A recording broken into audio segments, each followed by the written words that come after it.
Hello नमस्कार, मी मीनल आणि आजच्या एका नवीन व्हिडिओमध्ये खूप खूप स्वागत करते। तुम्ही सगळे मजेत आहात ना? मजेतच राहा। तर बघा काय झालं ना, आज सकाळची सुरुवात जी आहे ना धावपळीनेच झाली। तर आज खूप धावपळ आहे आणि आज दिवसभर मला सगळी घरातली कामं करून माझं स्वतःचं सुद्धा मला स्किन केअर किंवा माझं स्वतःचं जे आहेत ना रूटीन ते करायचं होतं। पण उद्या लग्न आहे, उद्या माझ्या मामाच्या मुलाचं लग्न आहे, त्यामुळे घरातलं सगळं आवरून मॅनेज करून आणि सगळं माझं साडी म्हणा मेकअपचं म्हणा सगळं मला आज काढून ठेवायचं होतं सामान, कारण उद्या सकाळी आम्हाला लवकर निघायचं होतं लग्नासाठी। आणि त्यासाठी आज घरामध्ये सगळं सकाळी उठल्या टिफिन वगैरे तर नव्हता, मिस्टरांचा आज उपवास होता, त्यामुळे सगळं उठल्या शिवांश पण घरीच होता, शिवांश घरी होता, त्यामुळे मग कामाचं रुटीन थोडं चेंजच झालं। उठल्यावर त्याला सगळ्यात आधी उठवलं, त्याला म्हटलं चल आंघोळीलाच जाऊ, तर आम्ही दोघांनी आंघोळ करून घेतली। त्यानंतर सगळी घरातली जी काही वरचेवर आवरसावर होती, झाडू वगैरे फरशी, परत त्यानंतर काही जो पसारा होता सगळं आवरून घेतलं। आणि रोजच्याप्रमाणे कसं आहे ना, मला या कामाची इतकी सवय झाली ना, सगळं काम केल्याशिवाय मला घरातून म्हणजे बाहेर निघायला आवडतच नाही। आणि घरामध्ये इतकं मन लागलेलं असतं ना का घरामध्ये जर आपला काही पसारा असला ना तर कसं आहे ना, बाहेर जायला मूड देखील लागत नाही। त्यामुळे काय करते ना, आज मला ॲब्रो करायला सुद्धा जायच्या होत्या आणि ॲब्रो करायला जायच्या अगोदर म्हटलं घरातलं सगळं आवरून घ्यावा, तरीसुद्धा अजून बाथरूममध्ये कपडे वगैरे तर थोडेफार राहिलेलेच आहे। आणि त्याआधी म्हटलं चला शिवांशला जेवण वगैरे देऊया। जेवण वगैरे बनवलं, धिरडेच बनवले मी, तर मुगाच्या डाळीचे धिरडे बनवले होते।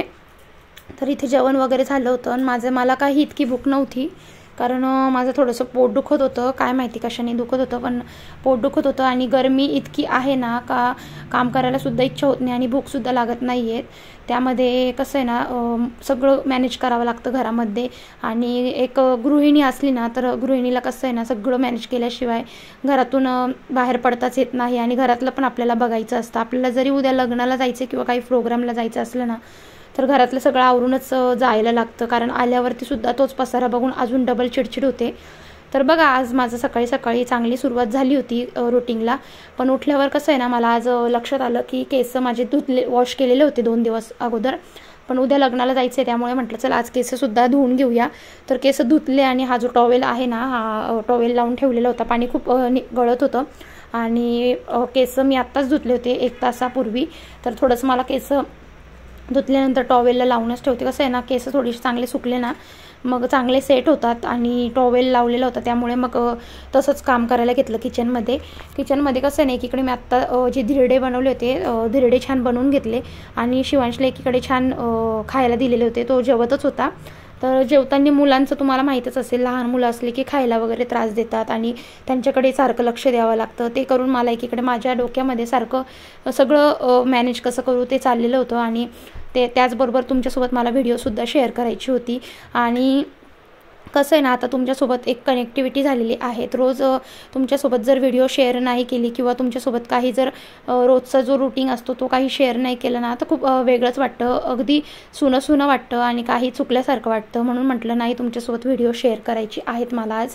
आणि उद्या मी लाईव्ह येणार आहे, तर जे कोणी मला कनेक्ट आहे किंवा कोणाला मला लाईव्ह बोलायचं असेल, काही प्रश्न असतील तर ते तुम्ही लाईव्हवर बोलू शकतात।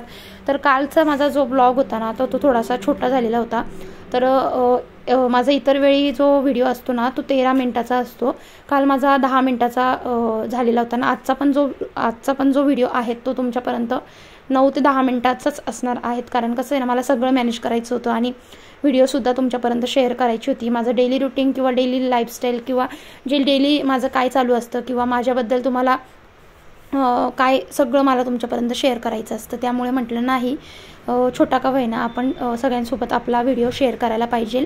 तर बघा बोलता छान सगळी भांडी घासून घेतली, किचन ओट्यावरचा दुपारचा जो पसारा होता तो सगळा आवरून घेतला।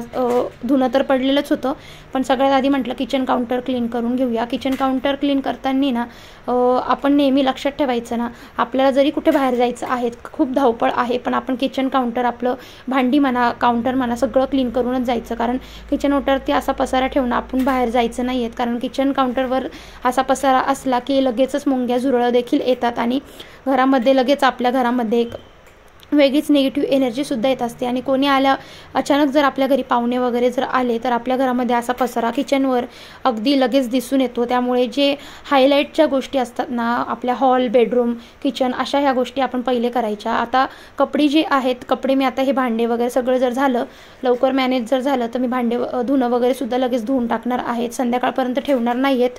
आणि संध्याकाळी कसं आहे ना, मला मिस्टरांचा परत उपवास असल्यामुळे संध्याकाळचा जेवणाचं खूप म्हणजे खूप पसारा राहतो. जेवणाला खूप टाईम लागतो बनवायला. तर मग त्यामुळे म्हटलं नाही, हे काम आपण दुपारच्या वेळी लगेच करून घेऊया. थोडं एखादं काम माझं स्वतःचं राहिलं तरी चालेल. तर कसं आहे ना, मेकअप वगैरे कसं आहे मी घरच्या घरीच करते आणि इतकं काही क्लीनअप वगैरे किंवा काही मी करत नाही. फक्त ॲब्रो करायचे असतात आणि क्लीनअप तर अगदी घरचा म्हणजे अगदीच एकदम करावंसं वाटलं तर मी करत असते. बाकी तर मी घरच्या घरीच मेकअप वगैरे सगळं घरच्या घरी करते. तर सगळा किचन काउंटर मी असा दुपारच्या वेळी क्लीन करून घेणार आहेत. आता वाजलेले होते 2, तर 2 वाजता मी किचन काउंटर आवरायला घेतला. 3 वाजले होते. 1 तास लागला मला किचन काउंटर क्लीन करायला.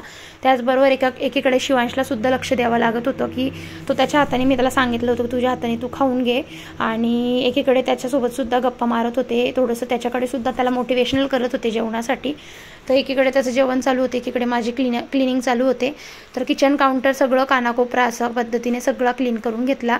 आणि जो कचरा असतो ना, तो एक कॅरीबॅग करते. ओला कचरा सगळा किचनवरचा असा एका कॅरीबॅगमध्ये भरून मी आपला डस्टबिन असतो त्यामध्ये टाकत असते. म्हणजे ओला कचरा आणि सुका कचरा कसं नाही एकत्रच असतो माझा. पण अगदी म्हणजे त्यातसुद्धा डस्टबिनमध्ये कॅरीबॅग असतेच. पण कसं आहे ना, ओला कचरा टाकला की डस्टबिन ओला व्हायला लागतो किंवा ओला झाल्यामुळे वास सुटतो. त्यामुळे मग किचन काउंटरवर एक कॅरीबॅग केली की मग गाठ वगैरे जर मारली ना तर मुंग्या वगैरे देखील होत नाही आणि डस्टबिनसुद्धा अगदी स्वच्छ राहतो. तर सगळं माझं आता भांडी, किचन काउंटर, कानाकोपरा सगळं क्लीन करून झालेलं होतं. आणि आता शेवटचं म्हणजे बेसिंग क्लीन करायचं होतं. तर बेसिंग कसं आहे ना, आपण रोजच्या रोज क्लीन केलं पाहिजे. बेसिंगमध्ये इतका उबट वास येत असतो ना, आपण बेसिंग अगदी स्वच्छ जरी केला ना तर काय माहिती किचनमधनं बेसिंग जवळून खूप घाणेरडा वास येत असतो. त्यामुळे मग थोडंसं हँडवॉश घेते, हँडवॉश टाकून मग क्लीन करत असते. हँडवॉश टाकला ना तर सुगंधी वास देखील येतो आणि कीटक वगैरे देखील किचनमध्ये दरवळत नाही. त्यामुळे तर झालं असं की सगळेच धावपळ एक संगच आलेली होती. आणि आता रात्री मला सगळं बाहेर काढून ठेवायचं होतं. जसं मेकअपला साडीवर मॅचिंग वस्तू, मॅचिंग काय काय जे लागणार आहे ते, त्यानंतर शिवांशचा ड्रेस, मिस्टरांचे कपडे सगळं मला बाहेर काढून ठेवायचं होतं. म्हणजे सकाळी सकाळी अगदी मला 10 वाजेपर्यंत आम्हाला इथून निघायचं आहे. आणि पाण्याचा सुद्धा गोंधळ आहेत माझ्या इथे. पाणीसुद्धा कधी पण जातं, तुम्हाला माहितीच आहे. त्यामुळे म्हटलं सकाळी लवकर 6ला उठून हे मेकअप वगैरे करायचा होता. तर सगळ्याच गोष्टी शेअर करणं किंवा इतक्या गोष्टी पॉसिबल नसतं. जितकं पॉसिबल होईल तितकं मी तुमच्यासोबत शेअर करत असते. आणि कसं आहे ना, तुम्हाला जे यूट्यूबवर असतील किंवा जे व्हिडिओ टाकत असतील त्यांनासुद्धा माहिती किती स्ट्रगल असतं या गोष्टीमध्ये. आणि सगळंच मॅनेज करून घरात मुलांना, घरातलं सगळं बघायचं असतं आपल्याला. आणि या गोष्टीमध्ये ना काही गोष्टी पर्सनल देखील असतात, ज्या काही गोष्टी म्हणजे इतकं काही शेअर करू नाही शकत. तरी पण चला, आजचा व्हिडिओ कसा वाटला मला कमेंट देखील करा. व्हिडिओला लाईक करा, कमेंट करा. चॅनलला नवीन असतील तर सबस्क्राईब देखील करा. व्हिडिओ थोडाफार आवडला असेल चॅनलला सबस्क्राईब करायला विसरू नका. आणि हो, उद्या लाईव्ह येणार आहे तर व्हिडिओला कनेक्ट राहा. उद्या लाईव्ह आल्यावरती तुमच्यासोबत बोलते आणि माझा जो मेकअप लुक आहे तो सुद्धा तुमच्यासोबत शेअर करणार आहे. तर चला, आता भेटते आता पुढच्या व्हिडिओमध्ये. तोपर्यंत सगळ्यांची काळजी घ्या. आणि हो, असेच कनेक्ट राहा, सपोर्ट करा माझ्या व्हिडिओला. जसं आत्तापर्यंत सपोर्ट केला आहे तसाच पुढेही करत राहा. तर चला, आता भेटते, व्हिडिओला इथेच एंड करते. सगळ्यांना बाय बाय. आणि हो, व्हिडिओ थोडासा छोटा झालेला आहे आजसुद्धा, पण तुम्ही समजून घ्याल. आणि 2-3 दिवसानंतर माझा डेली रुटीन चांगल्या पद्धतीने येईल. तर चला, बाय बाय.